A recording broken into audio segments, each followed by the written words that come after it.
He's a big timer because he doesn't just have one Twitter account. He's got two Twitter accounts. It is someone's doing their research. Yes. Oh, don't worry. We're going to talk about your career, and this is going to be a fun outlet to do it. Christian Andersen is with us. Depending upon what you're feeling like as far as following him on Twitter, you can do Sans the Hands, or you can go Chris Andersen. That's Andersen with an E right before that N. Right. 60. So Chris Andersen 60. So you can do both. You can do one or the other. So it's going to be basically an opportunity here to look at what he's done in the sports industry. He is right now producer extraordinaire at Fox 11 in Los Angeles. Correct. He says on one of his Twitter accounts that he's a long snapper extraordinaire, which is because that's what he was doing when he was on the UCLA football team. So we'll talk about. Hey, clap. Yes. So we're going to have fun talking about his sports media exploits and his playing career, his love of football, his love of UCLA, and what it's like in his world right now in being a producer and recently being a part of Fox LA's coverage of the MLB AllStar Game. And would love to hear what that's like. So I'm Bryan Fenley, a national anchor at Fox Sports Radio and also a co-host for UCLA's basketball and football radio coaches show. And Christian, let's start right here. I saw on one of your Twitter accounts, there is a picture of you in the back swinging a golf club, and it looks like you're in Hawaii or some tropical destination. Mexico. And you got the follow through going. So the swing looks good. Yeah. But where did that ball end up? 5 feet from the pin. Thank you very much. And I have the follow-up picture to prove it. Absolutely. I nailed it. That was actually a Jack Nicklaus course. And it was on my honeymoon in Mexico. It was a Tamarindo Golf Club. And it was, I think it's the only Jack Nicklaus course in Mexico. And that was the finest shot of the day. And I was actually, it was strange because, you know, I'm a local golfer. I go over to the municipal and I just play and I carry my bag or I drive a cart. I had a caddy. I've never had a caddy. I played by myself and it was just a caddy and I, my wife drove along with a magazine and flipped through the magazine while we played. But that was the, I nailed it. And I sank the bird. Thank you very much. Yes, you did. Now, what was it like having a caddy? And how do you think that caddy helped you with your game in a way that you wouldn't have had if you didn't have that caddy around you? Well, it definitely helped with the squinting, like, you know, drive the ball and have to squint and try and find where trying to find it. It was just kind of like smack it and all right, dude, go get it. And I just followed his lead. And I'd walk up to the tee, he would just point and go, right there, senor. And so that would be my aiming point. I just hit it where he told me, and it was great. I've had 2 occasions where I've golfed with a caddy. Was there, and then I golfed once at LA Country Club with a friend of mine whose mom got us on, and I was working at Fox at the time. I made the mistake of pulling out my cell phone, and I got yelled at by the caddy. Cell phone's not allowed. Yeah. And then I ended up having lunch at the 19th hole next to Walter O'Malley. So it was a special day that day too. It all came full circle. Full circle. But yeah. We're joined by Christian Andersen. I'm Bryan Fenley. And so, all right. So you're on the tee, you're striping it 250 down the middle of the fairway. But also when you're at the plate in the 90s, softball, you were on a team called the Reruns. Oh, yeah. So I want to hear what that was like and what kind of player you were in softball and who you were playing up against and what you recall from those days. I was what they called a ringer. I was just out of college. So I was, fresh from being in shape from playing college football and the sorts. And a friend of mine whose dad was an actor. He was Gomer Pyle's best friend on the Gomer Pyle show. He had a softball team, and it was all actors whose shows were in reruns. And so like Harvey Korman was a coach. Jack Riley was a coach. And Tony Mordente, who was a director. So it was all these showbiz people. And we were awful. The first 3 years on the team, we did not win a game. But the best part of the season, it's like in fantasy football, the best part of the season is the draft. You can't wait for the draft. It's the best part in the rest of the year. You lose the rest of the games and you're pissed off. Why did I ever do this? With the softball, the best part was the end of the season because we would have this like get together and it was all these old comedians that were part of it, like Pat McCormick, Bob Ridgely, who played the Colonel in Boogie Nights, they would get up and they would do like 10 to 15 minutes of stand-up and roasting. And it was the best part of the season because these are professionals and we're just sitting in a living room and they're just busting chops on everybody.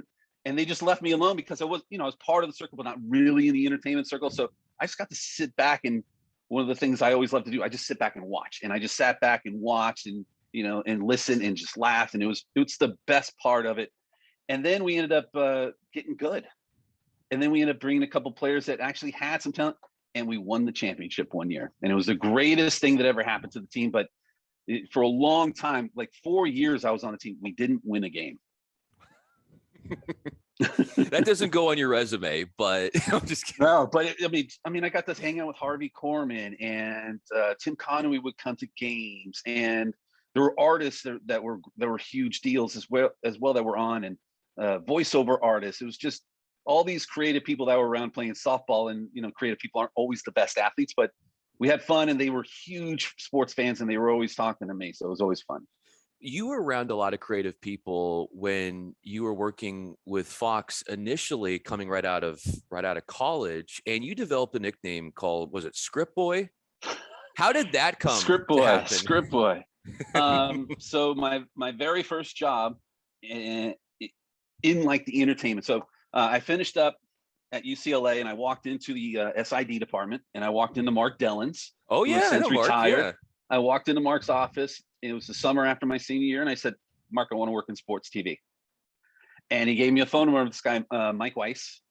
And Mike was a UCLA alum. I interviewed, and I got a job as the producer's assistant, working on the FX sports show. And this was a new national sports show. I think it was year two of the NFL on Fox. And so they were launching a national sports show on FX. And the producer was a guy named Robert Bannigan. I can't remember the writer's name. The host was this young kid whose first national job out of Cincinnati was this show, and his name was Kevin Frazier. And then the other host, I believe it was his second national job, a guy by the name of Jim Rome. So in this room, which was 10 TVs on a wall, and just the five of us sitting in there from 9 a.m. until showtime, watching NFL games all day long. And I have a story, but let me tell you really quick how I got the nickname.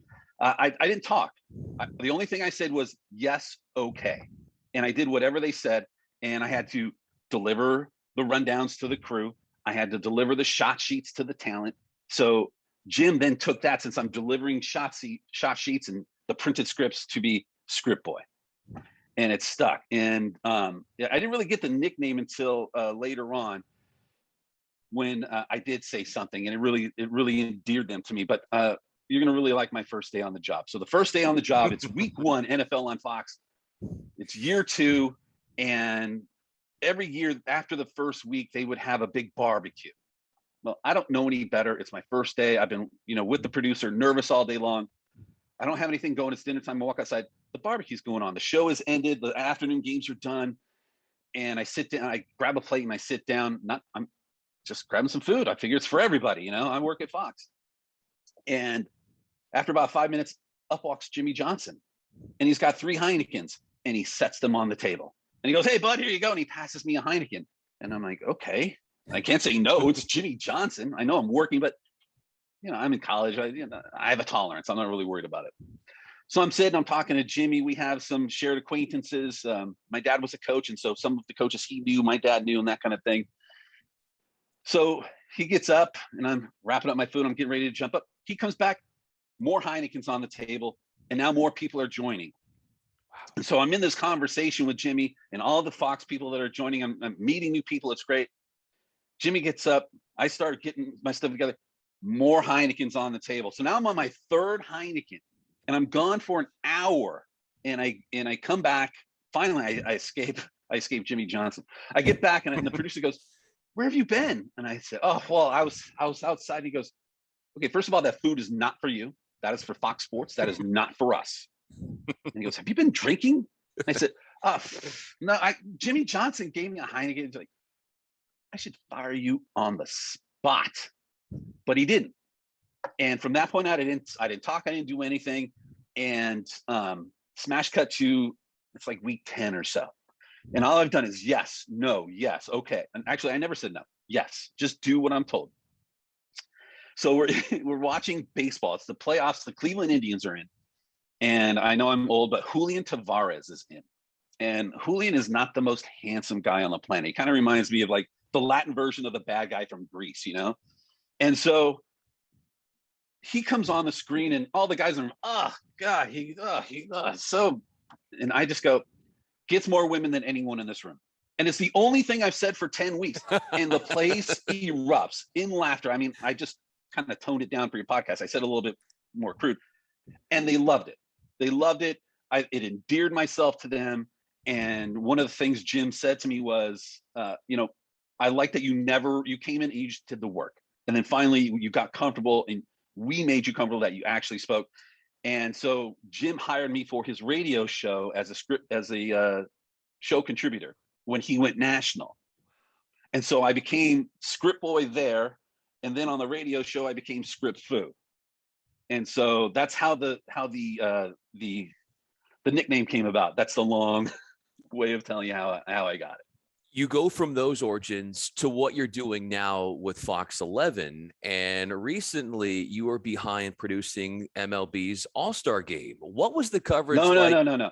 So we did the post-game show, the local post-game show after. Yes. Afterwards on not Fox the national 11. game, but the local show. Yeah. Yeah. So take me through what that was like, where you are looking to make this really pop from a viewership perspective, and knowing there's a lot of people watching. Los Angeles, a huge market, and here you are having to deliver in a big way. For me, it's finding who's the person I want to hear the story from, or who do I want to hear from. And if I'm watching a baseball game, especially an all-star game, and I'm in Los Angeles, I want to hear from a Dodger, or I want to hear from an Angel to a lesser extent, obviously, because the Dodgers are world champions, that kind of thing. So my goal was to work with the team and get someone who is either going to be at the game or someone on the team who's in the lineup to kind of like, let's talk about the first season, the first half. Let's talk about, because we never really got a chance to talk about the World Series and and how that went for him. So I worked with the Dodgers and I got Will Smith. Great addition to the show. And I want to hear from Jared Walsh, So I got Jared Walsh on the show. The Angels were great and they helped me out with that. So it was really a commitment to get those kind of guys and hear their stories so the fans can hear them, because we're not in the locker rooms anymore like we were because of COVID protocols. And then I want to hear from like a legend, and it just so happened that Reggie Smith was a coach in that game for Dave Roberts, and I went to high school with Reggie's son, Reggie Jr. I went with his daughter Nikki, and so I have some experience. Well, I want to hear from Reggie on how's that going to be for him. So it was all about trying to find out where are the stories and who's going to tell them. And so that's how I went about it. And I tried to find a local player. I worked really hard to get a local player who's in AAA now. And it just didn't work out with him because, they were playing still. But it was all about bringing it to the audience and just letting the other people tell the story. And that was my focus for that.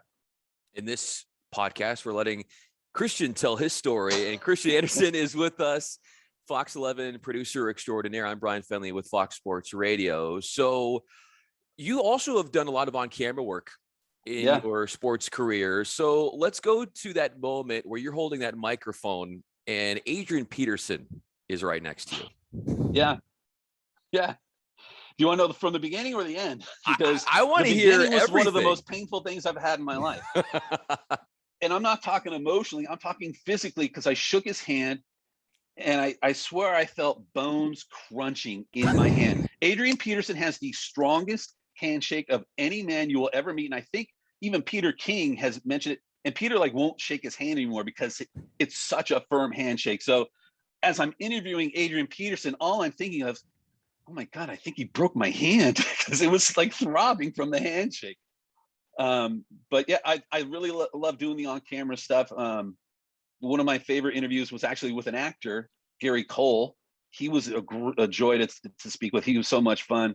But it gave me an opportunity to talk to a lot of people that I never really had a chance to. And it all started just as a radio job back in the 90s. I got a job hosting from midnight to 5 a.m. on what would be Sunday morning. So it'd be Saturday night, midnight to 5 a.m. and it was with Steve Kim, who's now an ESPN boxing analyst who you should have on the show. He's excellent. Yeah. And he and I did a show from midnight to 5. We came on after Dr. Susan Block. And Dr. Susan Block was a sex talk show. So she did 2 hours of sex talk, and then we were the cigarette afterwards with sports talk. But that's kind of how it got started. I love talking like this. I love talking to players. I love talking about sports. And I was listening to Jim at that time, when he was high atop a hot dog on a stick in Fallbrook. And I just really enjoyed, I really enjoyed the radio aspect of it. And then from that, I started doing some sideline reporting for football for some local cable. And then I started doing the play-by-play and the color commentary. And I moved to Washington State. Oh, wow. I've heard you talk about this with Ryan Field. I was watching your Ryan Field podcast. You did. You saw that one. Yeah. Yeah. And you asked him, when was the time you took a chance on yourself? Yeah. And bet on yourself. And I moved to Eastern Washington, just outside of Pullman, to bet on myself to be on the radio because I was working behind the scenes at Fox. I was a graphics producer, and I was living in, West LA, where there were more people in the square mile of where I lived than the entire town of where I moved to in Eastern Washington. So I was on the air in Pullman and covering Washington State football with their heyday with Mike Price was there. This was right before he had his run. He went to Alabama, and I got hired for a nationally syndicated show that they were launching, and I moved back to Southern California. And as you know, in radio, your contract runs out, and it's just like, okay, thanks. Didn't get renewed. They stopped doing the national show, and I got hired at foxsports.com. And somehow I was able to trick my boss at the time to let me do some on-camera stuff because I'd done some radio stuff. Yeah. And, at that time with .com stuff, it was all kind of like one-man band. It was only like 6 of us in the department. And we're creating original content. And he said, yeah, go for it. And so I did. And that's kind of how I got started with the on-camera stuff and working at Fox Sports, just doing all the on-camera. I got to work with Ken Rosenthal. Ken is a gem. I loved him. He was great. I got to work with Ozzie Guillen as my analyst for some World Series, but I got a chance to cover, you saw Adrian Peterson, a lot of guys at the Super Bowl, and Maurice Jones-Drew. I interviewed him and then ended up being his producer at NFL Network a couple of years later after he retired. So the on-camera stuff was fun. I got to meet some great people and got to cover some great things, some Super Bowls, World Series, and it was a great experience. I really liked it. But as you know, if you're in talent, you gotta move to go, and sure. It's a very vagabond lifestyle, and I didn't want to do that. My family was here in Los Angeles, and here I am in the number 2 market. I'm going to leave and go away, kind of a thing. And things were going well at Fox, and I just kind of kept producing and going with it when I was there. You brought up Maurice Jones-Drew, UCLA. We're going to talk about your connections with UCLA in just a moment. Christian Andersen is with us. I'm Bryan Fenley. But you brought up Eastern Washington. So you and I have something in common here, because I used to live in Spokane, and my first on-air TV job was a weekend sports anchor in the Spokane market. And I would drive down to Pullman every football Sunday, shoot those games. And at the time I was there, Mike Leach was there, which was a lot of fun covering those press conferences. But that happened to be Eastern Washington was also the start of my on-air career. So that's kind of cool that we have that in common. We also have in common the fact that UCLA is part of who we are in a way. My mom went to UCLA. I personally didn't, but I worked there. Obviously, you have made a name of yourself with the Bruins, and somebody who has made a huge impact on you is Terry Donahue, the famed football coach who was your coach with the Bruins and recently passed away. I saw a recent tweet where you mentioned how much of an impact to this day he has had on your life. Where do you start when you think about Terry? I think, and I said this to they had a camera going. I went to his funeral last week, and they had a camera. We can come in and kind of say things about Coach and memories. And the thing I said was, everyone wants the approval of their father. When you're a kid, you want the approval of your father. Well, the person I wanted the most approval from after my dad was Terry Donahue. Wow. And a lot of that had to do with my dad because, they were colleagues, and Terry was fair to me, and he forgave me for a grave mistake I made when I was young. So my dad was a professional football coach, and he played at UCLA. My 2 uncles played at UCLA. My cousins went to UCLA. And my dad was hired by John McKay in 1974 to be offensive line coach for USC. And from that point on, my dad was a Trojan. But in 77, when Terry Donahue got hired, he hired my dad as defensive backs coach. He was Kenny Easley's freshman coach at defensive back. And so here I am, I'm like 6 years old. I was like, I'm sure everyone saw, Remember the Titans. Yeah. Remember the blonde girl in it, the little girl who was at every practice. She's young. That was me as a boy at that age. I showed up, I reported for camp with the freshmen. I stayed in the dorms through camp. So I was always around, and I was always on the sidelines for games. So here I am, I'm 6 years old. I'm on the sidelines. My dad is in the press box. I'm alone on the sidelines at 6 years old. Who knows what parenting that was. So UCLA is playing Oregon State. They're losing early in the game. UCLA scores, and I go running up to Terry Donahue, and I yank on his shirt. And he looks down at me. I go, onside kick, onside kick. He yelled something about get this kid out of here. Smash cut to second half. UCLA's losing. They kick an onside kick. They recover. They score. They win. So I was just predicting. But my dad left UCLA and was forever a Trojan. And I was on the sidelines for Rose Bowls with USC. But I always made a point. We always made a point saying hello to Coach Donahue, his family, and all that. And he was just a big presence in my life because my dad respected him so much. And so when it came time for me to go to college, when I was in high school, I was good. I was a good football player. I tore ligaments in my knee my junior or my senior, and I had to go to junior college. And when I was in junior college, I was told by Coach Donahue, if you walk on, I'll give you a chance to earn a scholarship. Starting long snapper gets a scholarship. And I earned the starting job, and I ended up getting a scholarship. But, he was tough on me because I deserved it before that. I wasn't doing the right things beforehand, and he let me know I wasn't. But there were moments where, like, he gave me the biggest hug, and he couldn't be happier for me that it was me, because he knew me forever, that it had happened for me, certain things within the program.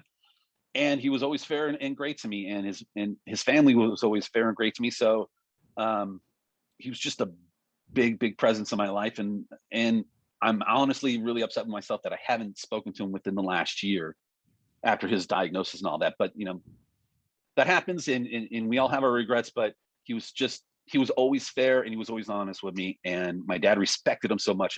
That just put him on a pillar for me.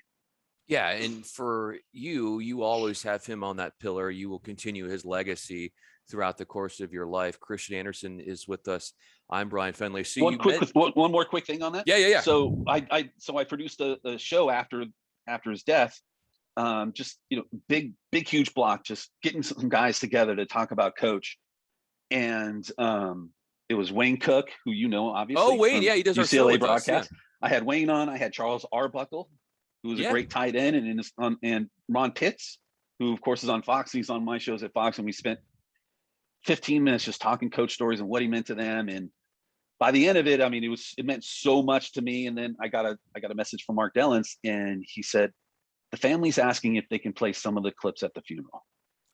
Oh, does anything, wow. Nothing is better than that for me in that instance. And I read that note, and I sat and I got all welled up at work. It was a huge deal to me. So that was one thing that came out of it that really, we just put some stuff out there, and we don't really hear back how it goes other than rating points, but this came back from the family, and that made a big deal to me. Next to that moment, what would you say is the next most gratifying thing that you've done in the business? Professionally? Yeah. Last fall, we are the station for NFL, and we're the station for the World Series, and we have the Dodgers on. So in a 22-week period, I produced 18 shows. And one day I produced 3 shows in one day, 2 football and 1 baseball, because we had Thursday night football, which had been canceled. It was Bills Chiefs, and it was canceled because of COVID. So that was moved to like a Monday or Tuesday, and the World Series that was that day. So I had a pregame show for the Thursday night football show, postgame show, and then luckily the postgame show took care of the World Series pregame show, but then a World Series postgame show after that. And just that string of 23 days where we put together those shows, I don't know how I did it. but we did it, and it was all clean. And that's one of the most gratifying times that to put together that much content in that little amount of time. Yes, interviews and post game are helping, but that was really big for me. UCLA has always been big for you, as we were discussing. What is it about that school that you will be forever grateful for? On top of, like we were talking about, your relationship with Terry Donahue and the relationships you've made with others athletically with the Bruins and academically as well, and that circle of Bruins that you've gone to know and love. But where would you be, Christian, without UCLA? I don't know. I probably would be coaching, for one. I wouldn't have walked into Mark Dillon's office and said I want to work in sports TV. I would have followed with my dad. So I would have been a coach, and I'd probably be living somewhere else in the country at this time. I wouldn't be with my wife because she wasn't going anywhere. She was in Los Angeles, and I probably would have been a USC alum, to be honest. Wow. So my dad, like I said, my dad coached there. I 15 years. I spent more time on the practice field at USC than I did at UCLA. My mom got her PhD from USC. If my dad had coached I think it was 1 or 2 more years, I would have gone to school at USC for free, and my brother and sister would have gone for free. I cried when UCLA beat USC, but I probably would have been a USC, and I probably would have been a coach, and probably who knows where I would have been, but that's what I would have gone through it. But luckily, I get a lot of grief from both sides. I'm caught in the middle a little bit. Someone always says, so what are you? Are you Trojan or a Bruin? I say, well, I'm 50.1% Bruin, 49.9% Trojan. When it comes down to it, I'm going to pull for the Bruins when they face each other, but the rest of the time, I'm pulling for USC because there's just too much history in me there, and too many good people that I know from there still. But it also helps that I can help tweak those USC people because I know them so well from their history that I can kind of bring stuff up and kind of tweak them a little bit. So it's fun. It's always nice to remind them, when you compare both of the teams and how they fared in the most recent NCAA tournament, what team went further. And I'm sure that will be sort of how things will look this upcoming year with all the optimism around the Bruin basketball team. I want to ask you about your thoughts on the current basketball team and football season, which is coming up. But I want to first touch on Chuck Pagano, and why is he someone that you pull for? So first of all, great guy. Love him to death. I saw him at a preseason game, kind of been too long now. But Chuck Pagano was my dad's graduate assistant at USC. That's amazing. So that was 1986. I still have a picture I have like the secondary group picture, and it's Chucky's on one side, my dad's on one side. Tim McDonald's in it, who, he won a Super Bowl with the 49ers. Lou Brock Jr. is in the picture. Junior Thurman, who was Dennis Thurman's younger brother. So Chucky was there, and my dad was a big deal to him, obviously mentoring him. And when I was going through recruiting, and I went out to UNLV to visit Chuck and got to see him there. So Chuck, it's not an older brother, but he was around, and he was young, and he was closer to me in age than my dad was. So he was just like, who's this guy that's running around with my dad? And so Chuck was a graduate assistant, and that's why, and my dad loved him. My dad thought he was the greatest, knew for sure Chuck was going on to big things. Yeah. I remember that speech when he was, I think, the head coach of the Colts. Mm-hmm. And I think his cancer just gone into remission, and he was talking to his guys. And from someone who, for me personally, my dad unfortunately did not win his battle against cancer when I was a kid, but I just was so moved by his experiences and his fight through that adversity. I want to wrap it up with some fun things here, Christian. Yeah. And first, we'll talk UCLA football. Big season coming up here. Yeah. I think that this is going to be that launch pad of a season for the Bruins. Where are you with this team, and how far do you think that they'll be able to go? I'm excited about the team. I've been one of the people, I was there at Chip's press conference, and I remember talking to my anchor at the time, and I go, we're going to be patient. We got a guy that we can be patient with. And this is the year where that patience is supposed to pay off. We're in that time when it's supposed to pay off. And I'm excited for the season. I want to see how DTR has progressed. I can't wait to see the running back. the Michigan transfer, Charbonnet. Did I say that right? Yeah, it was so funny the other day. Like a player mentioned another player about Charbonnet's biceps and just how large they are. Like the guy is just a freight train ready to wreck dudes. Like he's just so big. But having watched UCLA for all these years, it's all about the defense.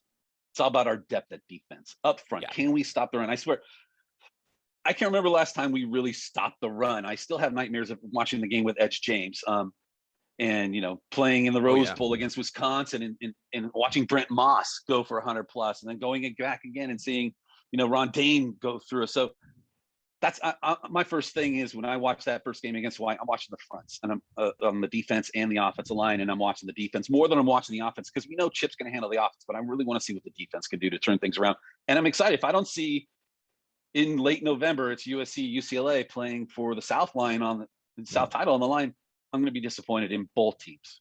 Yeah, no, I think you're right on there.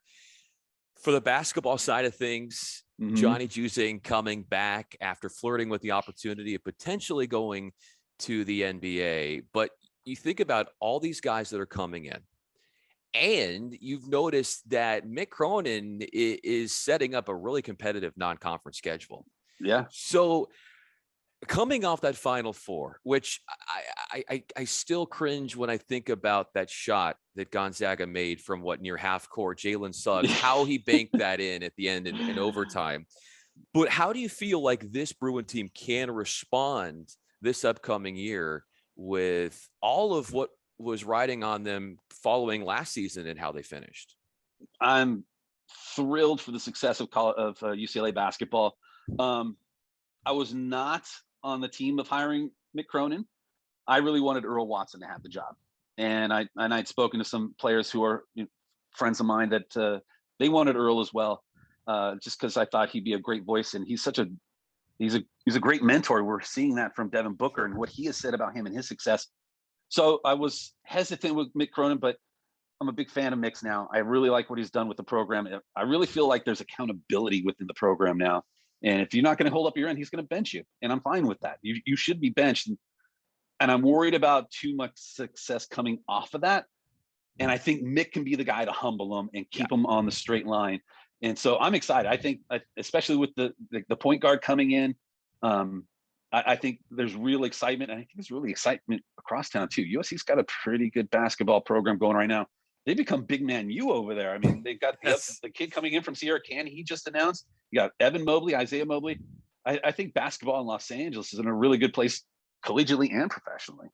Oh yeah, no doubt. It is an embarrassment of riches, especially when you are at Fox 11 and you are putting on so many of these post-game shows, and so you're tapping in to all that is happening in Los Angeles. Christian Andersen, this has been so much fun. I wanted to finish up and mention this because I saw this story that you had a college roommate who convinced a girl to pose on the girls of the Pac-10. Hey, guess what? My mom was a girl of the Pac-10. Really? Yeah, but this was many years prior. So this is in the like late 70s, early 80s. So, okay. So we do have another, in a way, parallel there, if you will. Yeah. So my roommate convinced the girl he was dating to pose in the magazine, and she turned out to be the most popular girl of the Pac-10, and it brought a lot of attention to her. And she hated it, and she hated herself for doing it, and she broke it off with him like that. Yes. I have a question for you. Yeah.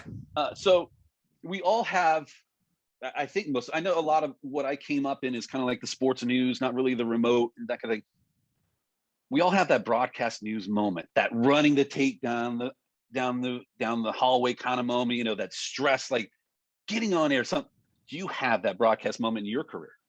Absolutely. I think when I was in Spokane and the station I was working at was still tape to tape.